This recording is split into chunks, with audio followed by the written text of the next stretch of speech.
ready to start our allegedly 1:15 session.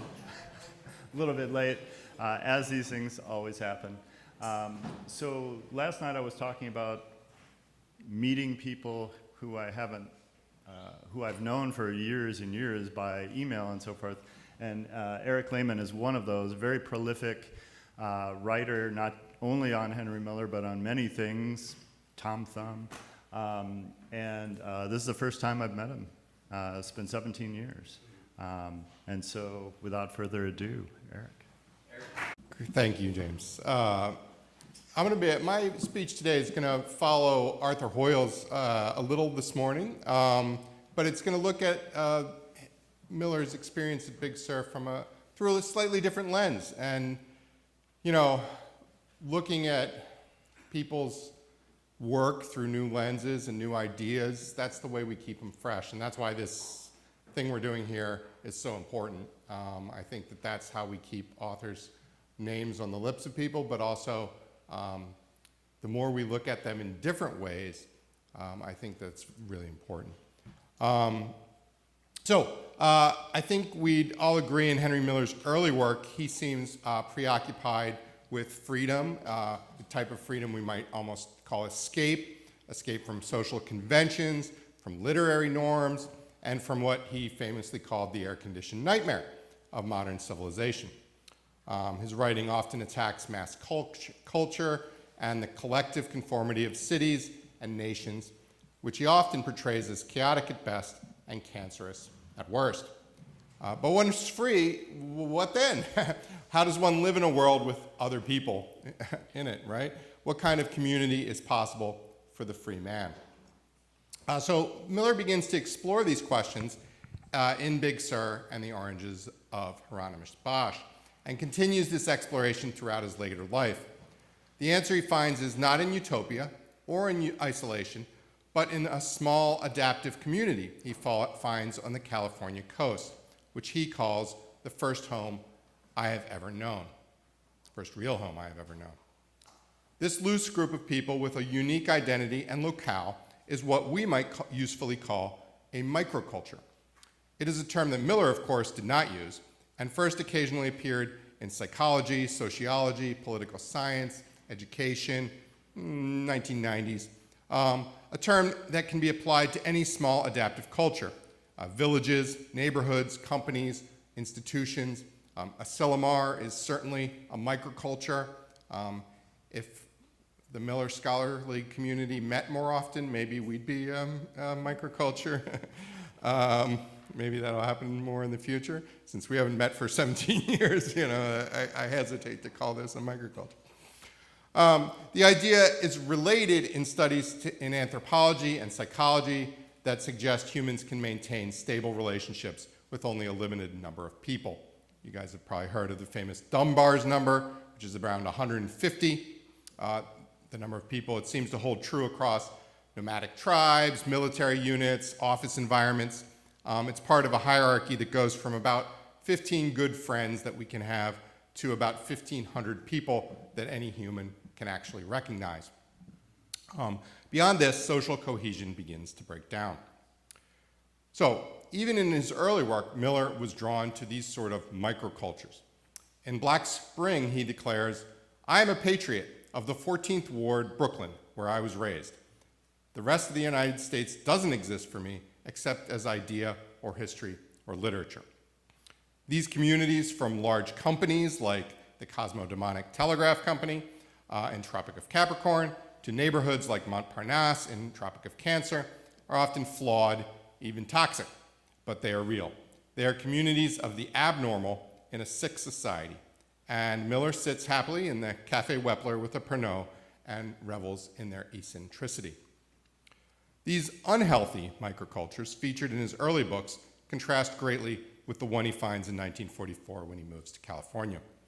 The Big Sur area in Miller's day, and even today, is a land apart, a loose community of self-reliant individuals. When Miller first arrives, he had, quote, "not the least thought or concern about the life of the community." Instead, he finds an idyllic combination of sea, mountains, and sky, similar to the one he found in Greece a few years earlier. He describes the green hills, the sulfur springs, the soft mornings.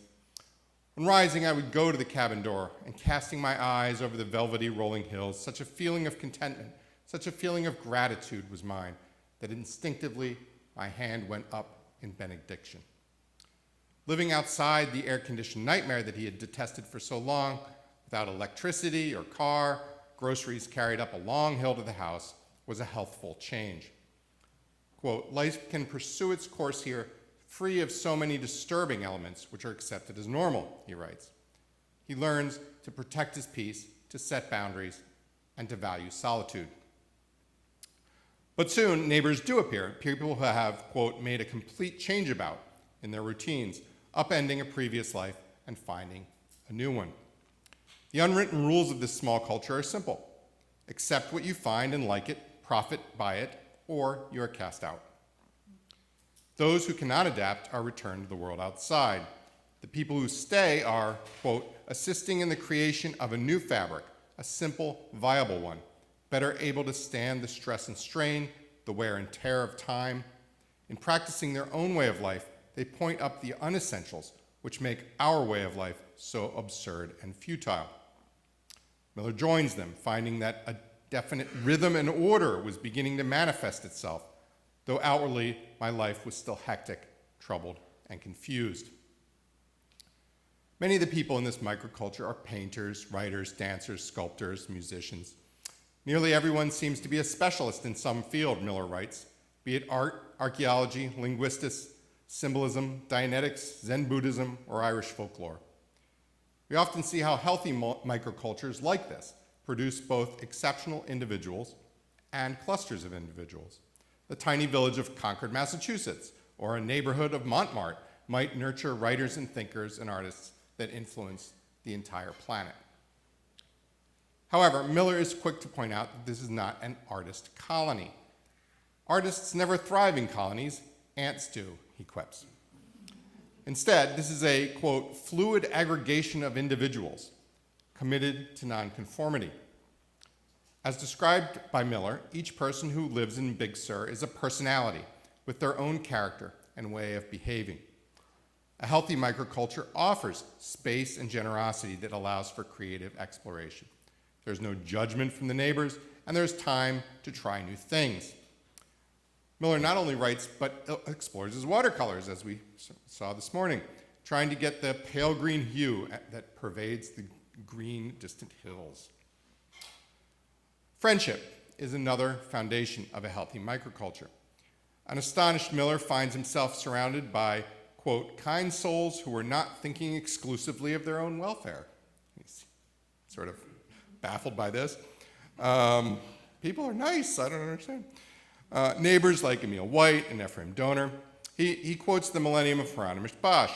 However free each may be to follow his own inclination, there remains an invisible bond holding them all together. This is the tenderness with which all these inhabitants of heavenly meadows cling together in brotherly and sisterly intimacy. In the early days at Partington Ridge, he needs help and gets plenty of it, quote, willingly and cheerfully extended. Becoming part of this strange microculture, he begins to understand what being a neighbor means, although he admits he is sometimes not a good one himself. This bond is not only one of kindness and mutual aid. To create community, he says, there must be a common purpose. His neighbor Howard Welch, as Arthur was telling us this morning, he exemplifies this.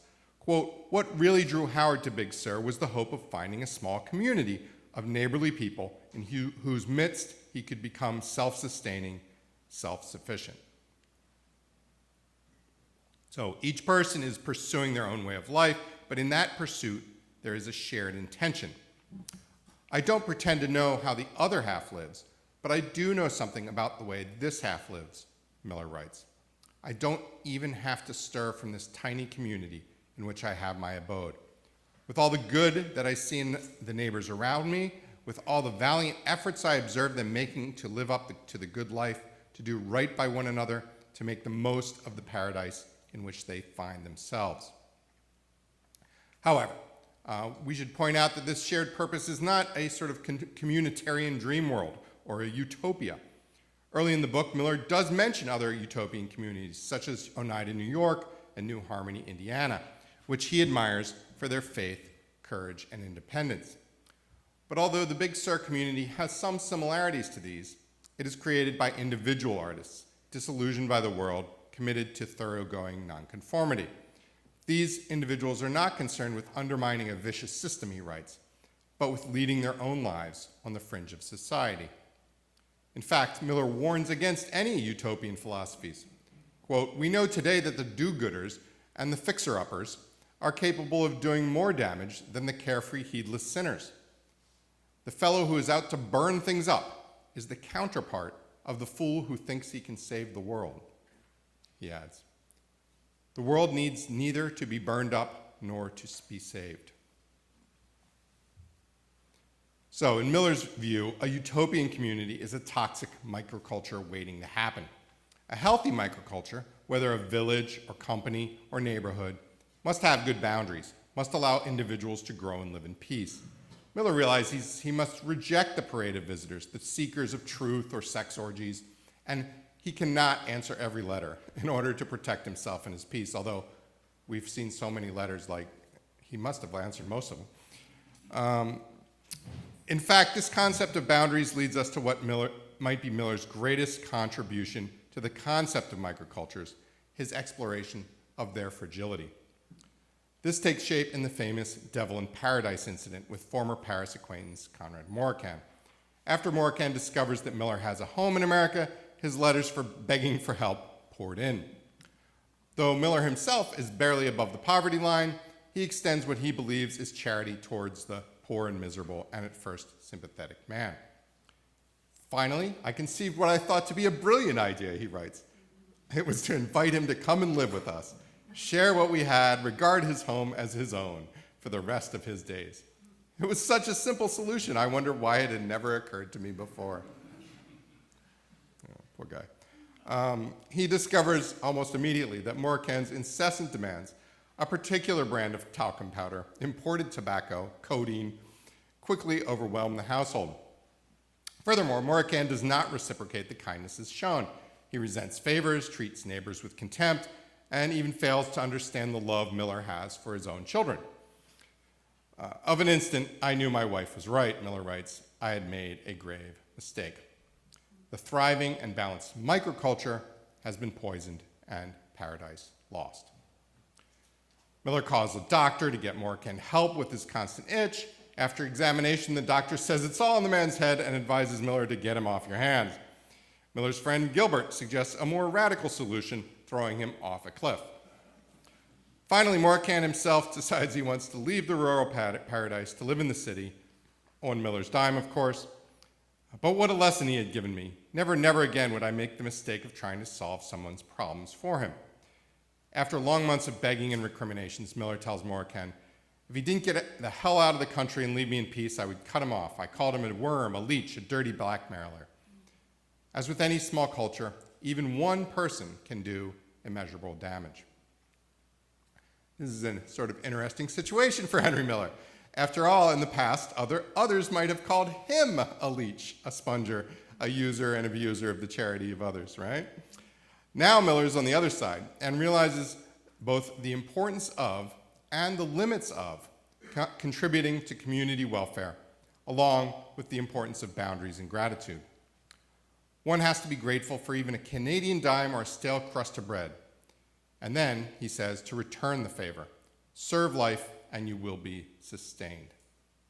He learns this lesson not only from Morcan, but also from the positive examples of Emil White, Gene Wharton, and 100 others at Big Sur. What he emerges with is not just a better life, but a vision of an alternative to the sort of nomadism and global citizenship of the modern megalopolis. He finds rootedness in a healthy microculture that fosters human connection and identity. And importantly, for the rest of his life, Miller focuses more often on the positive aspects of people and culture. In Book of Friends, The Books in My Life, To Pain is to Love Again, he celebrates connection, creativity, and place. In the end, Miller finds not a utopia, but a microculture, a place where the free man can live with others, where individuality and community coexist, and where the human spirit can thrive. We might apply this wisdom to our own internet-fueled global society and find or create healthy microcultures of our own. Miller concludes Big Sur and the Oranges of Hieronymus Bosch with an ode to joy. Here, there is abiding peace, the peace of God, and the serene security created by a handful of good neighbors, living at one with the creature world, with noble ancient trees, scrub and sagebrush, wild lilac and lovely lupin, with poppies and buzzards, eagles and hummingbirds, gophers and rattlesnakes, and sea and sky unending. We should all be so lucky to find such a place.